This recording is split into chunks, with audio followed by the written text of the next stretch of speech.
Bendiciones, les saluda el pastor Cristian Arenda de Colón, provincia de Buenos Aires, Argentina. Hay una gran controversia en estos últimos años con respecto a los 5 ministerios que aparecen en Efesios capítulo 4, verso 11 en adelante, en donde las Escrituras nos habla acerca del pastor, el maestro, el profeta, el apóstol y el evangelista, los 5 ministerios. Yo creo en particular que estos ministerios siguen activos hasta el día de hoy, excepto el ministerio apostólico. Por supuesto, esta es una interpretación personal, es mi interpretación, es mi pensamiento. No todo el mundo piensa como yo pienso, no todo el mundo opina como yo opino, no todo el mundo tiene la misma interpretación que yo tengo de las Escrituras. De repente nos podemos encontrar en las redes sociales, o seguramente usted en su iglesia en la cual usted congrega, puede que de repente su pastor tenga otra perspectiva, otra cosmovisión acerca de los 5 ministerios. Para mí, en lo particular, en lo personal, estos ministerios siguen activos, excepto el ministerio apostólico. En Apocalipsis capítulo 2, verso 2, el Señor le habla a una de las 7 iglesias, a la iglesia de Éfesos, y el Señor le dice: conozco tu arduo trabajo, conozco tus obras, conozco tu paciencia, y sé perfectamente que no soportas a los malos y a los que dicen ser apóstoles y no lo son. Lo has probado y lo has hallado mentirosos. Entonces, es evidente que muchas personas en aquel momento se autoproclamaban apóstoles y en realidad no eran apóstoles.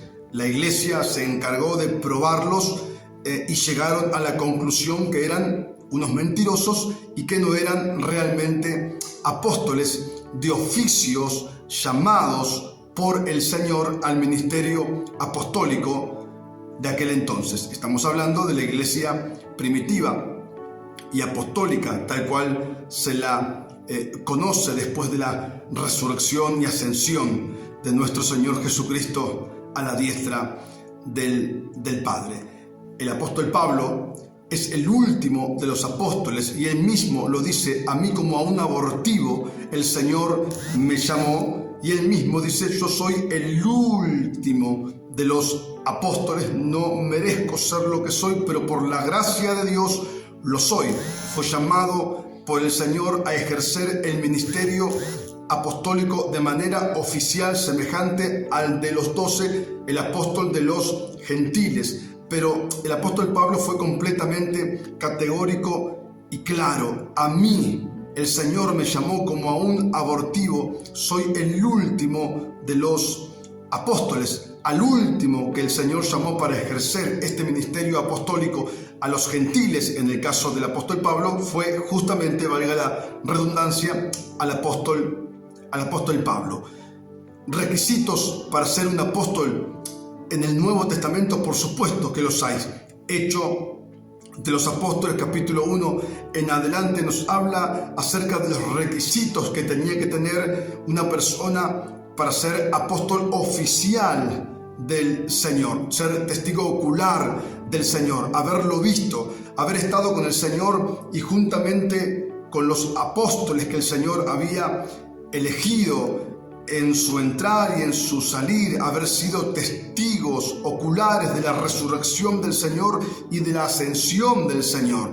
Bueno, el apóstol Pablo, aunque no pertenecía a los 12, él rindió con esos requisitos. Cuando leemos la biografía del apóstol Pablo, podemos ver que él fue testigo ocular del Señor resucitado, porque se le apareció. Luego el Señor trató con el apóstol Pablo por más de 3 años, estuvo a solas con él, le compartió misterios que forman parte hoy en día de la doctrina apostólica. No nos olvidemos que el apóstol Pablo escribió por lo mínimo 14 cartas del Nuevo Testamento. Tuvo una relación muy personal con el Cristo resucitado. De hecho, el Señor Jesús le habló al apóstol Pablo acerca de la Santa Cena. Él mismo lo lo dice en 1 Corintios capítulo 11. Yo recibí, dice, del Señor, directamente del Señor Jesús.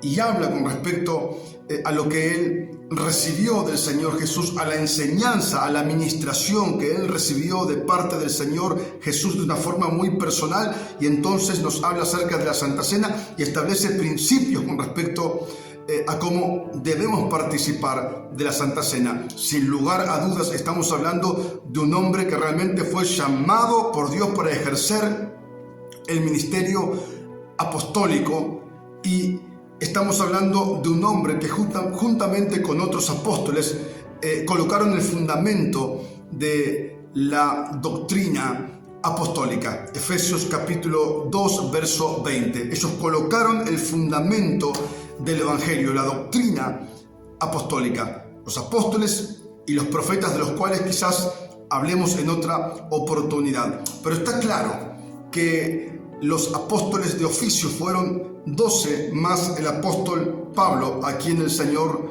llamó para hacer una obra increíble y usarlo como instrumento, herramienta de Dios de una manera poderosa. No existen otros apóstoles excepto los 12 y el apóstol Pablo. La palabra apóstol significa enviado. Podemos hablar entonces de muchas personas que han sido enviadas y reconocidas quizás como apóstoles, pero no de oficio, no a la manera de los 12, no a la manera del apóstol Pablo. Bernabé, por ejemplo, en Hechos de los Apóstoles, capítulo 14, Bernabé fue recibido como apóstol, aunque no era un apóstol de oficio. ¿Por qué? Porque la gente tenía conciencia acerca de lo que significaba la palabra apóstol, apostelo en griego, o sea, enviado. Pero apóstoles de oficio ya no existen, y hay evidencias bíblicas e históricas acerca de esto, porque ya desde el siglo I, desde el siglo II, desde el siglo III, no se habla, según la historia, de apóstoles. No se reconoce ningún apóstol en ninguna de las iglesias de aquellos tiempos hasta estos tiempos modernos, en donde, por supuesto, los apóstoles aparecen en todos lados, pero no de oficio. Es imposible según las Escrituras. Bendiciones, saludos.